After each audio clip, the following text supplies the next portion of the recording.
जे स्वरूप आहे ते वर्षभर बदलत आहे आणि ते बदलू नये आणि महापुरुषांच्या मान्यवरांनी परीक्षण करू या 3 प्रथम, द्वितीय आणि तृतीय असे 3 पारितोषिक या ठिकाणी ठेवलेले होते. त्याचं परीक्षकांनी केलेलं आहे.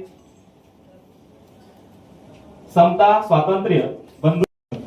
खरं तर इथली लोकशाही बळकट व्हावी, या देशातील शेवटच्या घटकाला न्याय मिळावा, समता, स्वातंत्र्य, बंधुत्व, न्यायाची जी काही लोकशाहीची मूल्य आहे ती मूल्य परीक्षक होते.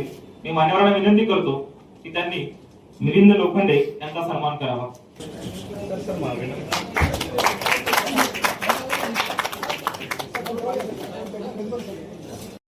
सौ कविता संतोष मुळे यांचा सन्मान या ठिकाणी होत आहे. आपण त्यांचं टाळ्याच्या गजरात स्वागत करूया.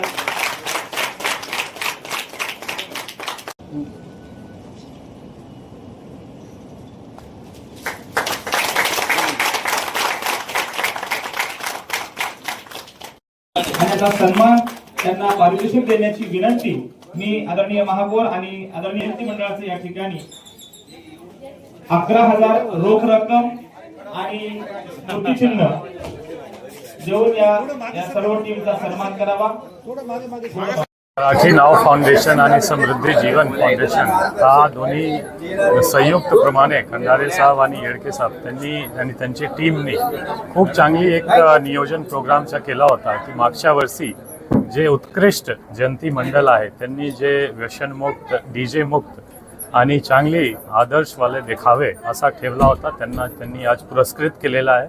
तसेच एक डिस्कशन, एक इंट्रोस्पेक्शन मला वाटतं आज झालेली आहे की जयंतीची स्वरूप कसा झाली पाहिजे. हा फक्त 14 एप्रिलचा विषय नाही, सर्व जयंतीमध्ये कसा आपण एक चांगला आदर्श घेऊन चांगले स्वरूप ठेवला पाहिजे त्यावर आज खूप चांगली एक डिस्कशन झाली.